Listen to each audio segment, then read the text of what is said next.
Hello and welcome to Newsblitz. I am Georgina Andukwe. Before we continue, remember coronavirus is a deadly disease. Wash your hands with soap for at least 20 seconds regularly or use a hand sanitizer. Also wear a face mask when outside and maintain physical distancing.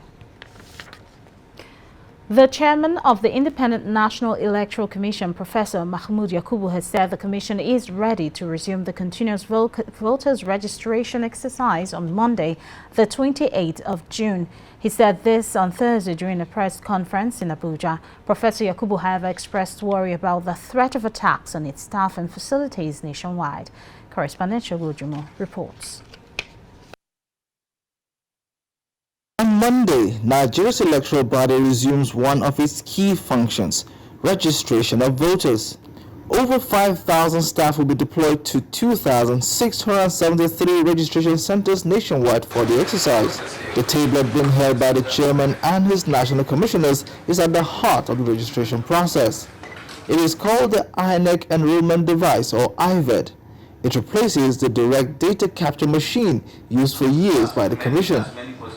It was designed by INEC engineers. I think we have a machine that will serve the Nigerian terrain. We have no issues with the staying power of the machines. And we have miniature power banks, but they are very powerful indeed. Of course, we'll be recharging them in our local government and state office during the exercise. But as INEC prepares for this exercise, it is very worried about the security of its staff and equipment. This concern is not without merit. The Commission's offices and facilities have come under attack in recent months. From the consultations, the stakeholders reached a consensus that it is important for the Commission to place a high premium on securing the lives of registrants and staff, as well as the protection of the expensive registration equipment to be deployed for the exercise. The Commission has assured no segment of the society will be disenfranchised. This is a process which will begin online and end with a visit to one of the designated registration centers across the country. Shogujumo, Silver News 24. Meanwhile, Professor Charles Chukwuma Soludo has emerged the governorship candidate for the All Progressives Grand Alliance in Anambra State. He was announced the winner after a keenly contested primary held at the Professor Dora Quinley Development Center in Awka, the state capital. Professor Soludo polled 740 votes, which represented more than 90% of the votes cast. To defeat other candidates, the election is set to hold on the 6th of November 2021. Meanwhile, the Ricos and the All Progressives Grand Alliance, ABDDUCTION, does not seem to be easing anytime soon. The National Executive Committee of the faction that calls itself the mainstream ABDDUCTION has announced the suspension of the governorship aspirant, Professor Charles Soludo, for anti-party activities. The National Executive Committee of ABDDUCTION had raised an alarm that one of the factions in the party had gone ahead to conduct party primaries and had sent a list of candidates to INEC. INEC had refused to acknowledge the list of candidates because it was not invited to observe the primaries. Now the party is suspending former governor of the Central Bank of Nigeria, Charles Soludo, for anti-party activities. This suspension has also been ratified this morning by the National Executive Committee of the party, which rose from a meeting earlier this morning.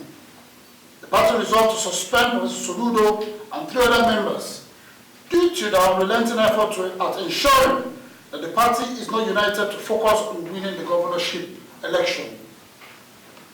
People who have been identified as having cut deals with other political parties to act subterfuge for them in our party will be shown the way out. The party says others caught doing the same thing will suffer the same fate. No member of ABDDUCTION, particularly in Anambra, is more popular than the party. Anambra is ABDDUCTION, and ABDDUCTION is Anambra. The National Executive Committee also ratified the delegates list for onward submission to INEC in line with the INEC guidelines, and is very optimistic that the party will retain its hold on power in Anambra State and move on to play a more dominant role in the 2023 general election.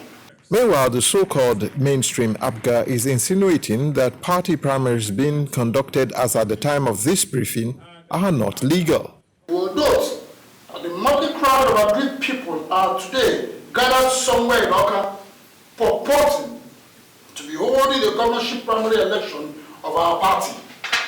I can best describe this gathering as a sham and an effort in futility, and that in due time the courts will declare it as invalid, unconstitutional, null and void, and of no effect whatsoever. When they realize the pointlessness of their gathering, they will surely retrace their steps back to the mainstream ABDDUCTION. It is looking like the fate suffered by the ruling All Progressives Congress in Zamfara and Rivers State in 2019 elections may befall ABDDUCTION. To avoid this, the different factions of the party will need to reach a consensus as soon as possible.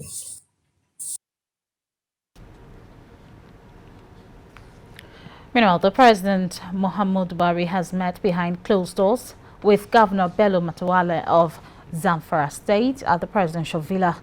Speaking to correspondents at the end of the meeting, he said that he updated the president on the socio-economic and security developments in Zamfara State.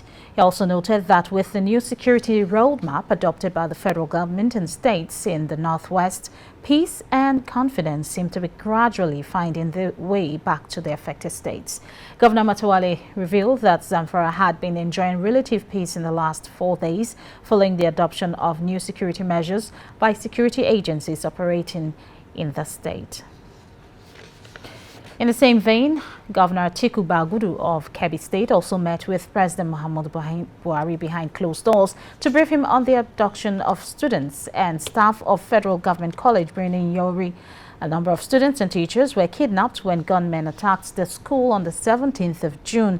About 8 of the abductees have since been rescued. Speaking to journalists after the meeting with the president, Governor Bagudu said he told the president that security agencies have been deployed to rescue the students. He added that the president expressed his sympathy and condemned the abduction. Evening, I visited Mr. President Muhammadu Buhari, to further brief him about the unfortunate incidents in Kebbi State at the Federal Government College, Birnin Yauri, where a number of bandits overwhelmed the security agencies and abducted a number of pupils, teaching staff and non-teaching staff, and the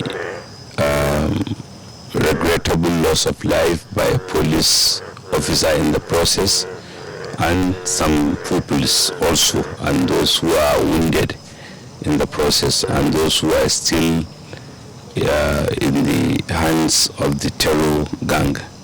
Even though some successes have been commendably achieved by the rescue of some pupils and teachers. I explained to him that the security agencies have mobilized and are doing a great job, assisted by the military, the Air Force, the police, civil defense, vigilante, and community leaders. And they are still at it, and they are doing a great job, but we need more support by all Nigerians, and in fact all, to ensure that we give them our maximum cooperation to finish what they have started. In a related development, the Nigeria Security and Civil Defense Corps (NSCDC) has announced the deployment of female officers to schools across the country to protect students and teachers from frequent invasions by bandits.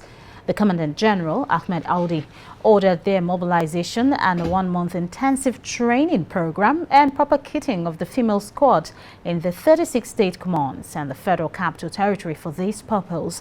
He noted that the deployment was in line with the Safe School Initiative project of the Ministry of Interior and the Minister, Ralph Aregbesola, who has charged him as a matter of urgency to develop a template to end this nightmare.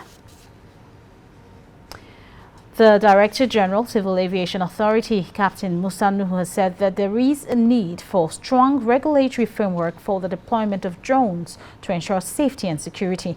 Mr. Nuhu said this in his presentation themed Drone Essence, Growth and Regulations in Nigeria at the Airport Business Summit on Cargo and Euro Logistics and Drone Technology Expo in Lagos. It said the huge demand for drones and the pace of development of the market was incredibly fast, hence the need for regulation. He said drones were originally developed for military and airspace industries, but were now being used for monitoring climate change, goods delivery, search and rescue operations, filming agricultural surveillance, and so on.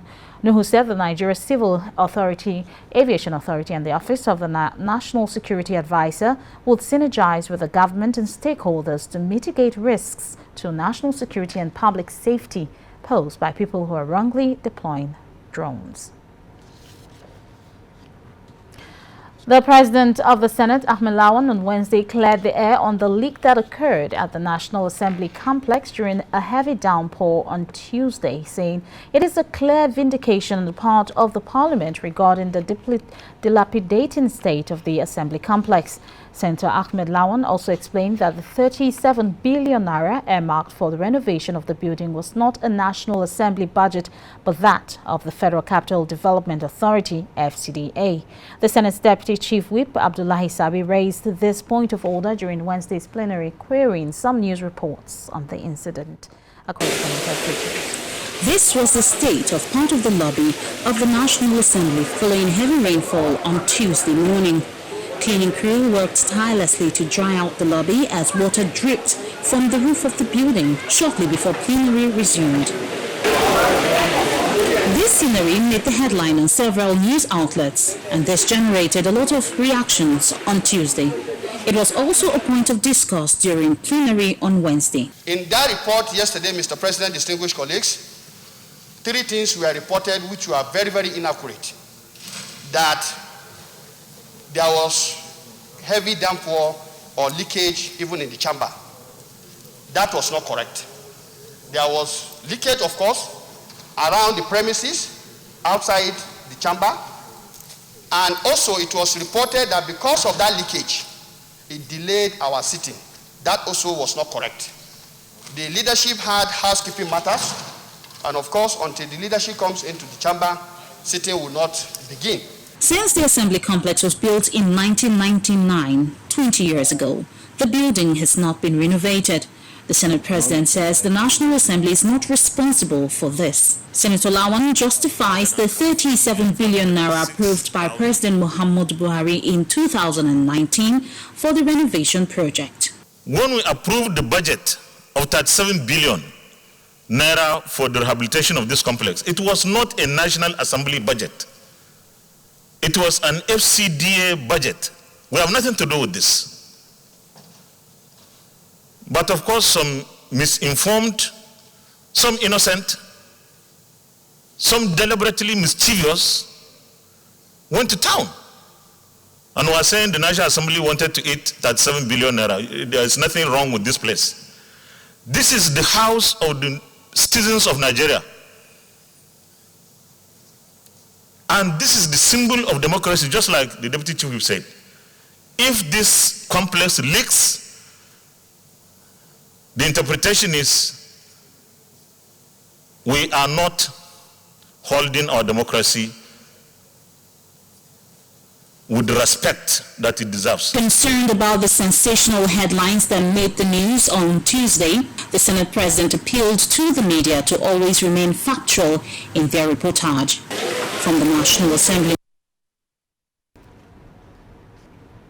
You're watching Newsblitz, reaching you live from Abuja. We'll be right back with more reports after this break. Stay tuned.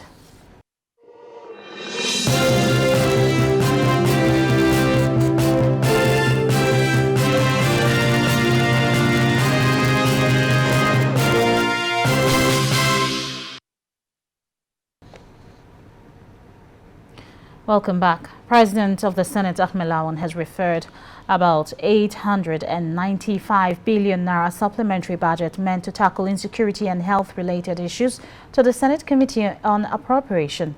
Senator Lawan gave the directive during Wednesday's plenary after the supplementary appropriation passed second reading on the floor of the Senate. He directed the committee, headed by Senator Barau Jibrin, to submit its report on Tuesday next week.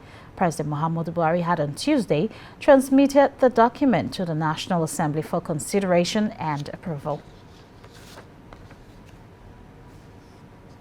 A supplementary bill for an act to authorize the issue from the Consolidated Revenue Fund of the Federation the total sum of 895,842,465,917 naira only, of which 173,444,506,664 naira only is for recurrent non-debt expenditure, while the sum of 722,396,959,253 naira only is for contribution to the Development Fund for capital expenditure for the year ending on the 31st day of December 2021. Second reading taken, and the bill is referred to the Committee on Appropriations to report back Tuesday next week.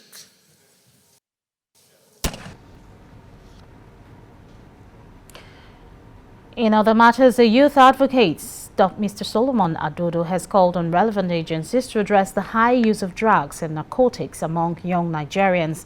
He said the high use of these substances, specifically among students, is eating away at the society. He was speaking at a press briefing in Abuja. Andrew Nangia was there and our reports. 10.6 million Nigerians use cannabis. And if you looked at the World Cannabis Report 2019, there's not 10.6 there. It's actually 20 million Nigerians, the highest country using these drugs. These are numbers put out by the chairman CEO of the National Drug Law Enforcement Agency, NDLEA. It is a gloomy reality of the drug situation in Nigeria. This youth advocacy organization is adding its voice to the debate about drugs. He told me what we already know, that in his 5 years of practicing medicine, most of the youths that come around are always in the habit of seeking solace in the hands of drug, which in return endangers our life. Men and women in our citadels of learning no longer learn. They now take embrace in drugs abuse. It's eating away at our society. And we are in a circle of frustration, complaining every day, saying what government is not doing right, whereas we should have been able to pick some bits and pieces together and knit a better society for Nigeria, like the slogan of AFI is. There's a realization that Nigeria's Drug Law Enforcement Agency cannot do the job alone. It needs partners to combat a problem that runs deep into the society's very fabric. But government must continue to fulfill its own end of the bargain. We can only move forward through productive partnerships. Partnerships from the private sector, the public sector, and also roles being played by the youth themselves. So we want to use this medium again to reiterate that call on all government bodies to give this foundation all the support that is needed as we confront headlong the monster of drugs abuse. Nigeria's drug epidemic cannot be wished away by a stroke of a magic wand. It remains a big business, meaning not a few members of the society benefit from it. The good news is many are beginning to understand it is a ticking time bomb. Aonduna Inga, Silverbird News 24. Well, the Federal Executive Council on Wednesday endorsed President Muhammadu Buhari's approval of the conduct of a second peer-review country self-assessment in Nigeria. The review is being conducted by the new Partnership for Africa's Development, NEPAD. The last self-assessment report was conducted 10 years ago under the administration of President Goodluck Jonathan. State House correspondent Kenda Modu has details of this. Nigeria is one of 28 African countries that have acceded to the African Peer Review Mechanism, APRM, a self-monitoring tool of member states of the AU. The objective of the mechanism is to foster the adoption of policies, standards, and practices that can lead to political stability, high economic growth, sustainable development, and accelerated regional and economic integration. An insight into the report to be presented by the coordinator of the new Partnership for Africa's Development, NEPAD Nigeria, Gloria Okobundu, shows that Nigeria has made good progress since the last report. While 10 years ago, petroleum contributed more than 70%, even up to 90% to our GDP. You will find that today petroleum contributes just about 45%, and non-oil products contribute about 55% to the Nigerian economy. So if Nigeria had been talking of diversification for 40, 50, 60 years, the economy can now be said to be diversified. The other issue that was briefed about this Wednesday was the lingering drama surrounding the ban on Twitter in Nigeria and a ruling by the ECOWAS court against government's attempt to criminalize the ban. The Attorney General of the Federation is going to study that report, and then he will advise government on the way forward. The committees set up by the president to engage with Twitter is actually holding a meeting about now, but it will hold a meeting this afternoon towards engaging with Twitter. What this careful phrasing clearly shows is that despite the tough talking by Minister of Information Lai Mohammed, government is clearly reluctant to commit itself further to any stand that depicts it as anti-democratic. Reporting the State House. Kehinde Amudu, Silverbird, News 24.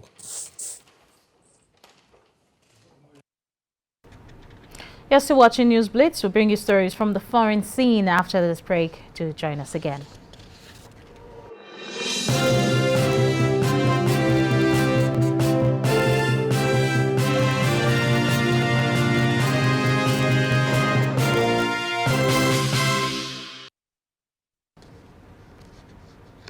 Welcome back. We begin with the United States, where President Joe Biden has unveiled a plan that includes funding more police to combat a nationwide surge in homicides, which he blamed on lax gun control. He said officials in high crime areas can hire more law enforcement personnel using coronavirus relief funding.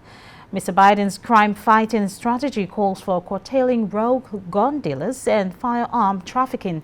Republicans are depicting Biden's Democrats as weak on crime amid calls by left-wingers to defund the police. Meanwhile, a priest has been arrested in Athens after he threw acid on 7 bishops of the Greek Orthodox Church.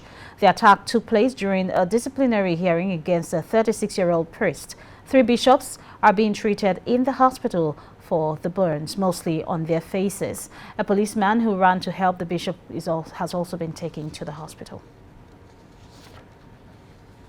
A huge rescue operation is underway in Miami-Dade County, Florida, after a 12-story building partially collapsed, killing at least 1 person.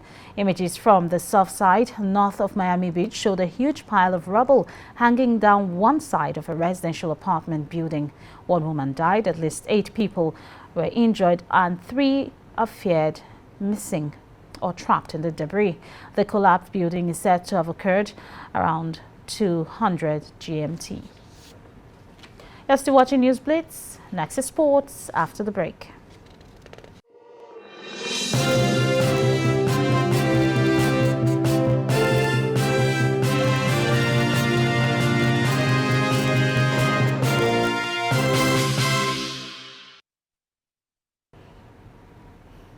Welcome back. Former Nigerian international and currently NFF Technical Director Austin Eguavon has reacted to criticism surrounding his selection of Nigerian Professional Football League players for next month's international friendly match against Mexico.